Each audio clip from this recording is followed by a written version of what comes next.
Eu queria começar essa intervenção aqui procurando situar essa segunda Conferência Nacional no panorama político que nós estamos vivendo, né? No processo político que nós estamos vivendo. Vocês ouviram aqui, o companheiro Antônio Carlos falou dos acontecimentos que transcorreram desde a última conferência. Foram muitos acontecimentos, né? Nós temos uma situação política no Brasil que é muito dinâmica, o que é um sinal do acirramento da luta de classes. E no desenvolvimento dessa luta, nós nos encontramos numa situação muito diferente daquela em que nós realizamos a nossa primeira conferência. Naquele momento nós estávamos travando a luta pela liberdade do Lula, nós estávamos colocando o problema da fraude eleitoral, né? Havia toda uma mobilização em torno dessas questões, né? E aquela conferência teve um caráter político muito mais de agitação, de mobilização política do que essa. Essa conferência agora, ela se realiza numa espécie de intervalo no processo político entre dois períodos de mobilização. Todo mundo aqui deve ter tomado consciência de que no segundo semestre do ano, a mobilização, ela decaiu de uma maneira muito vertiginosa. Até o primeiro semestre, nós tivemos uma curva ascendente, né? O governo Bolsonaro acabava de ser eleito, havia vários protestos pedindo fora Bolsonaro, havia uma tendência muito grande à mobilização pela liberdade do companheiro Lula, né?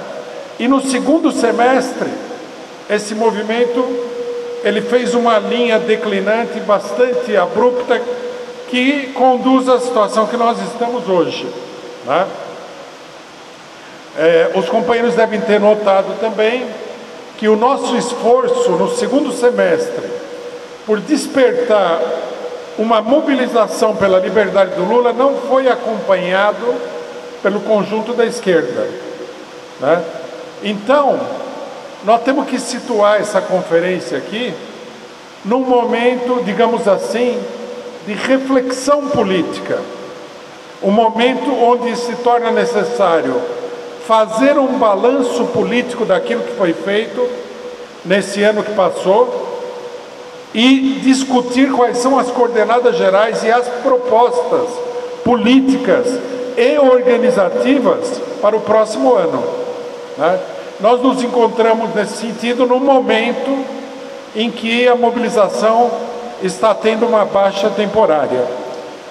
Daí a importância de que a gente faça uma discussão política para compreender de uma maneira aprofundada o momento que nós estamos vivendo, tá? Eu queria colocar aqui duas questões que eu acho que são fundamentais, né? Que eu acho que também aparecem para todas as pessoas como uma dúvida importante sobre a situação política, né? A primeira delas é o seguinte: por que é que nós nos encontramos nessa situação? Por que é que houve essa baixa da mobilização? Vejam, é importante que a gente faça aqui, primeiramente, uma comparação, né? Uma comparação que deve estar na cabeça de todos os companheiros, que é o seguinte: os países vizinhos, todos eles estão numa situação, ou atravessaram recentemente, uma situação explosiva de revolta popular, né? Nós temos uma situação de grande mobilização no Haiti, nós temos uma situação também de grandes mobilizações em Honduras, temos a situação colombiana com já mais de 3 greves gerais, nós tivemos toda a resistência ao golpe de Estado na Bolívia, que continua a aumentar, a se mobilizar, a tal ponto que a situação boliviana está no impasse. Nós tivemos a mobilização no Equador, nós tivemos a mobilização no Chile, e nós tivemos também uma situação extremamente tensa do ponto de vista político na Argentina, que recentemente levou à vitória de um setor ultramoderado da esquerda argentina, tá? Na figura do atual presidente Fernandes, que acaba de tomar posse. Ao mesmo tempo, nós vemos que no Brasil essa situação não se reproduz. Aqui nós, ao invés de entrarmos numa situação explosiva, de haver uma grande mobilização, nós, pelo contrário, nós tivemos uma linha descendente na mobilização. Isso daí, logicamente, que esse contraste, que é um contraste muito grande entre os países vizinhos e o Brasil, ele tem que chamar a atenção de todo mundo, né? Eu queria dizer aqui para vocês o seguinte: a causa principal da ausência de mobilização no Brasil é a política da esmagadora maioria das direções da esquerda brasileira. Esse é o problema que nós estamos enfrentando. A esquerda, ela se colocou numa posição tão oposta à ideia da mobilização, que nem mesmo a mobilização pela liberdade do ex-presidente Lula, que é um dirigente do PT, foi levada adiante pelo próprio PT. Isso daí se deve fundamentalmente ao fato de que a esquerda rejeitou a política do fora Bolsonaro. Ao rejeitar, isso daí se deu, né, no final do primeiro semestre de 2019, ao rejeitar o fora Bolsonaro, a esquerda caiu numa paralisia. Por quê? Por um motivo muito simples.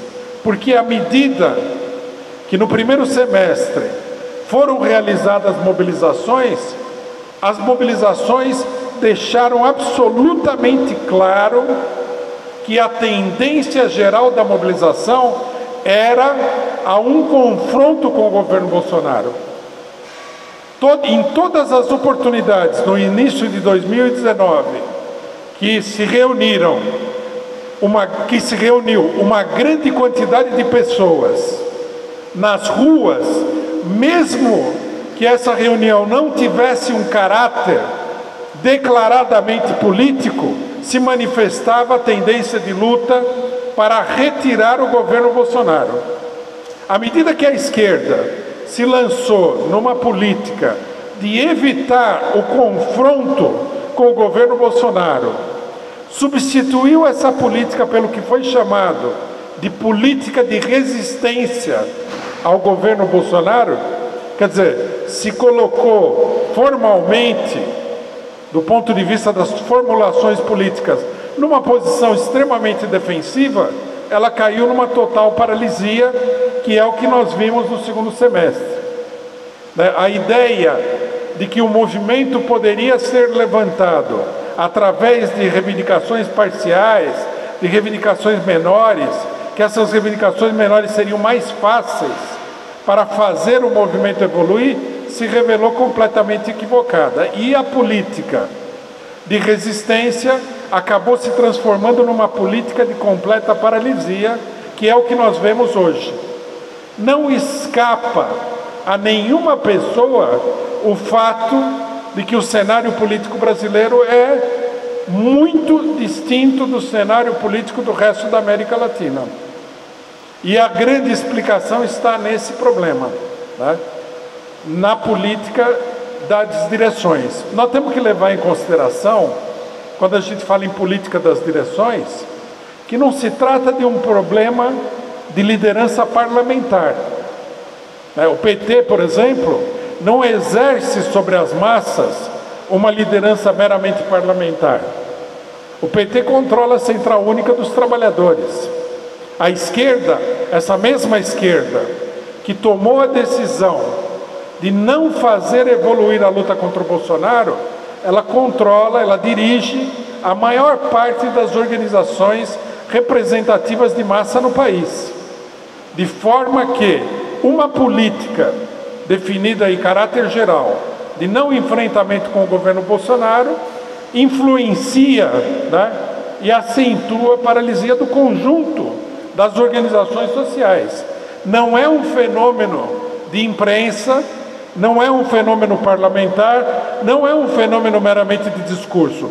Tem uma incidência direta sobre a organização popular, sobre aquelas organizações que têm uma importância decisiva em qualquer tipo de mobilização do povo, né? Por isso é importante levar em consideração esse problema das direções. Quer dizer, a partir do primeiro semestre abriu-se uma luta política no interior da esquerda, né? No interior inclusive do amplo ativismo da esquerda, em torno da ideia de se era para colocar o fora Bolsonaro, quer dizer, uma mobilização para botar para fora o governo Bolsonaro, para derrubar o governo Bolsonaro, ou se era para ter uma política de baixa intensidade que se resumiria à luta por reivindicações parciais. Como a maioria das direções conseguiu temporariamente conter o movimento que evoluía no sentido do fora Bolsonaro, nós não tivemos também uma política de baixa intensidade. Nós tivemos uma situação de paralisia, que é o que nós estamos vivendo nesse momento. Essa é a primeira questão que eu queria chamar a atenção. A segunda é a seguinte: muita gente pode achar, né, que, como no Brasil não há mobilização, estão ausentes os fatores fundamentais causadores da mobilização. Isso não é assim, né? Recentemente foram publicadas várias pesquisas sobre a situação política nacional, sobre a situação social brasileira, que mostram que a situação social brasileira é inteiramente catastrófica. O aumento da miséria, né? Nós temos cerca de 17 milhões de pessoas desempregadas por completo, uma grande quantidade, superior a 20 milhões de pessoas, com emprego que não cobre nem mesmo 40 horas semanais de trabalho, e mais de 21 milhões de pessoas que trabalham por conta própria ou, traduzindo para uma linguagem mais normal, estão no subemprego. Os cortes sociais do governo Bolsonaro agravaram muito essa situação e uma boa parte da população está na miséria. Eu tenho mencionado sistematicamente, e acho importante repetir aqui, que uma organização da ONU, a CEPAL, que é uma comissão econômica para o estudo da situação política e econômica da América Latina, publicou uma estatística que mostra o agravamento da miséria em todo o continente latino-americano, que é a causa dos fenômenos que nós estamos vendo, dessas grandes mobilizações populares, né? Mais recentemente, né, um jornal publicou um comentário sobre esse informe que destacava o seguinte: vejam bem vocês que é um dado crucial da situação, que o aumento da miséria na América Latina tem como país fundamental, quer dizer, o país que mais engrossou, aumentou as estatísticas de miséria na América Latina, é justamente o Brasil. Quer dizer, se nós temos uma situação explosiva no Chile, ela é mais explosiva do ponto de vista objetivo no Brasil, porque no Brasil a situação de miséria é ainda maior do que no Chile. O país que desenvolve mais rapidamente condições de agravamento da situação social da sua população é o Brasil. Isso significa que a política da maioria das organizações sociais de esquerda no Brasil está em franca contradição com a deterioração das condições de vida da população. É uma coisa de enorme gravidade. E isso significa também, né, que essa tentativa de impedir o desenvolvimento de uma ampla mobilização contra o governo Bolsonaro não tem bases objetivas, não tem bases materiais, não tem bases reais. É um esforço que se coloca na contramão do desenvolvimento da realidade social brasileira. O que nos permite prever, né, e eu acho que isso é uma questão muito importante, que a situação tende no Brasil, da mesma maneira que nos outros países da América Latina, a uma situação de explosividade social muito grande. E que é preciso, né, e a tarefa dessa conferência, na minha opinião, é justamente analisar esse problema, que é preciso elaborar uma política, elaborar uma campanha política, elaborar um trabalho político, uma ação política, para colocar o conjunto dos ativistas, o conjunto das organizações sindicais, sociais, políticas, democráticas, em acordo com a situação real que existe no país, que é uma situação, do ponto de vista social, de grande explosividade. Essa, na minha opinião, é a tarefa dessa conferência. Nós estamos no final do ano, né? Logicamente que, embora tudo seja possível, dado o agravamento da situação, nós não vamos esperar que a mobilização aconteça agora no final do ano. Mas nós temos tudo para prever que a situação tende a esquentar o ano que vem.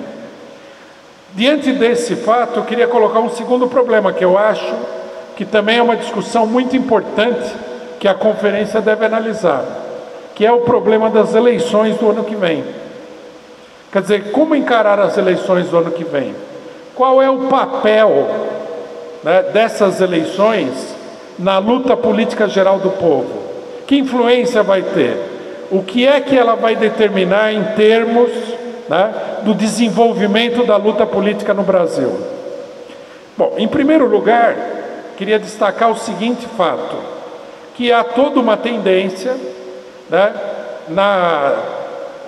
nas altas esferas, digamos assim, da esquerda nacional, a canalizar toda a insatisfação, a tendência, a explosividade, a revolta social para o marco das eleições. Esse é um fato.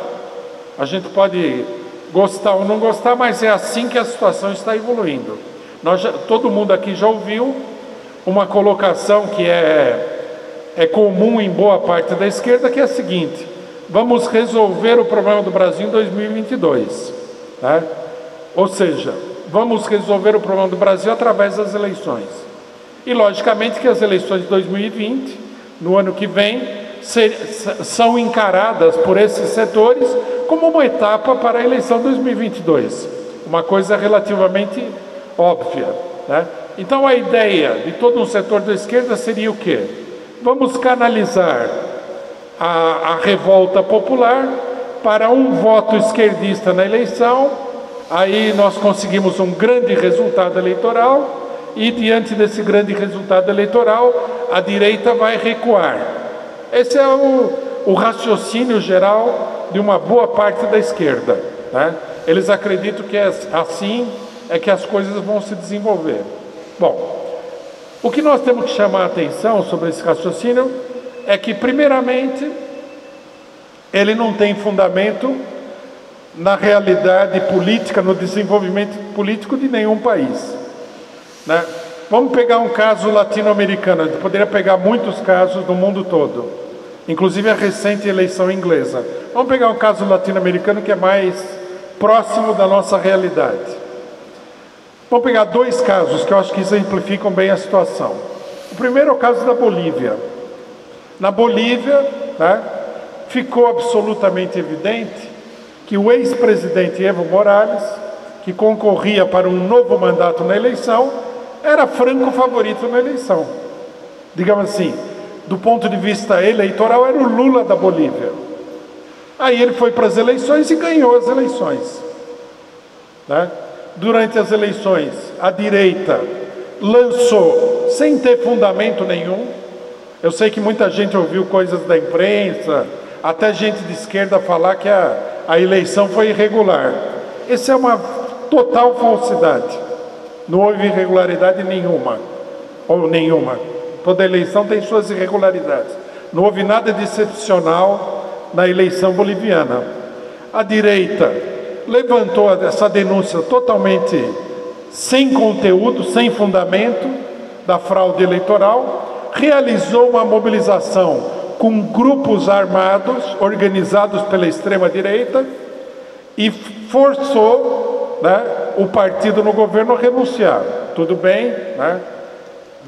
Já posso até sentir a objeção de que a renúncia foi uma atitude política covarde, e foi efetivamente, mas o fato é, independentemente da atitude, que o governo acabou sendo derrubado, né? Não lutou muito para se defender, mas nada disso foi uma coisa normal, ele foi derrubado. Então, quer dizer, mas esse daí é um exemplo do destino das eleições no atual processo político. O segundo exemplo é do Uruguai, né? Não sei se todo mundo acompanhou a situação uruguaia, mas no Uruguai a Frente Ampla, também favorita na eleição, ganhou o primeiro turno da eleição com facilidade, com larga vantagem em relação à direita. No segundo turno, a direita fez uma campanha que foi comandada pela extrema-direita, com ameaças, com intimidação, etc. e tal. A Frente Ampla, ao invés de ir para um enfrentamento opondo ideias de esquerda à extrema-direita, recuou, se acovardou diante da pressão e perdeu a eleição por 27 mil votos. 27 mil votos é um distrito eleitoral do Uruguai. É uma diferença insignificante. E por que a esquerda perdeu? Porque a esquerda ficou acuada diante da ofensiva da extrema-direita. Quer dizer, nós temos dois casos. Houve um golpe aberto e declarado. No outro, a esquerda não conseguiu sustentar a ideia de que ela ia enfrentar a direita no terreno eleitoral. No Brasil, nós já tivemos uma eleição depois do golpe. Essa eleição depois do golpe foi descaradamente fraudada, né? Toda a operação judiciária para impedir que o ex-presidente Lula fosse candidato foi um show extraordinário de arbitrariedades. Isso sem falar na condenação dele, na prisão dele, etc. e tal, né? Quando chegou na hora da eleição, o que a esquerda fez? Enfrentou a fraude? Não. Eles foram lá e falaram, não, a melhor política, que mais sensata, é participar desse jogo de cartas marcadas. É como se aparecesse um passarinho e falasse assim, eu estou vendo uma arapuca ali, né? O que eu vou fazer? Para me livrar da arapuca, eu vou sentar embaixo assim, e vou dar um chute naquele pauzinho, e vou ficar na gaiola. Foi isso que a esquerda fez. Agora, a promessa é que eles vão enfrentar a direita no terreno eleitoral em todos os lugares, e depois eles vão ganhar a eleição da direita em 2022 por causa da popularidade da esquerda, né? Isso daí se apoia muito na popularidade do Lula. Só que nós temos que entender que a eleição não é um processo mágico, né? A eleição não é um processo que forças sobrenaturais coordenam aquele processo. A eleição é parte, né? É uma parte um pouco distante, mas é uma parte da luta de classe geral, da luta política geral que se desenvolve no país. Nenhuma eleição vai contrariar a verdadeira relação de forças que se expressa na luta social do dia a dia. Se você não consegue lutar contra a direita, né, mobilizando a população, levantando as suas reivindicações, pedindo, por exemplo, fora Bolsonaro, de onde vai sair a força para a vitória eleitoral? Evidentemente que isso é tudo uma grande proposta ilusória. Quando chegar na hora H, né, o mais provável que a gente vê hoje é um pouco de futurologia, porque a eleição está muito distante, né? A eleição de 2022, é que o Lula não vai poder concorrer, que é o candidato mais forte. Vão colocar um candidato que vai começar aquela política de conciliação, vai dizer que eu não sou a favor do aborto, pensando bem, a gente tem que reforçar a polícia, quem sabe até um pouquinho de Witzel não vai mal, vamos privatizar algumas coisas, também não pode ser radical, etc. e tal. Esse discurso, inclusive, nós estamos vendo, né, da parte de uma das personalidades políticas mais importantes do PT, que é o governador da Bahia, Rui Costa, que deu uma entrevista que foi publicada na Folha, onde ele fala que tem que pacificar o país, né? Pacificar o país significa o quê? Significa que nós aqui temos que abaixar a cabeça e aceitar o que o bolsonarismo está fazendo. Nós temos que nos abraçar com os bolsonaristas, procurar lá o Carlos Bolsonaro, se abraçar com ele e falar: olha, vamos fazer um tratado de paz aqui com você e tal, né? Logicamente que nós não podemos esperar que os bolsonaristas se transformem em democratas e esquerdistas para pacificar. Alguém vai ter que ceder. Quem será que vai ceder? Será que vai ser o Bolsonaro? Né? Será que vai ser os militares, o Augusto Heleno? Quem vai ceder para que a gente chegue num acordo? Porque para haver uma pacificação tem que haver um acordo. Para haver um acordo tem que haver, né, um contato, uma posição em que as pessoas cedem para chegar num acordo. Logicamente que a pacificação significa diminuir ainda mais a luta contra o bolsonarismo, o que não é estranho, né? Porque esse próprio governador fala que tem que privatizar, fala que o PT tem que mudar a sua política econômica. A política econômica do PT já é uma política econômica moderada. O que ele quer, na verdade, é que o PT, né, abrace com algum floreio crítico a política do Paulo Guedes. É isso que ele quer, né? Então vocês vejam bem, já é uma capitulação antecipada antes da eleição. Vamos supor que o candidato do PT na eleição seja o Rui Costa, né? Nós temos duas possibilidades: ou ele não ganha de jeito nenhum do Bolsonaro, que é o mais provável, ou se a situação chegar num ponto que ele possa ganhar do Bolsonaro, nós vamos ter um governo do PSDB disfarçado de PT. Porque justamente isso daí não é resultado de uma luta política, não é o resultado de uma mobilização popular, não é o resultado de uma derrota da direita e da extrema-direita. É o resultado de um acordo político, do acordo de pacificação. Então, companheiros, eu acho que essas são as principais coordenadas da situação política.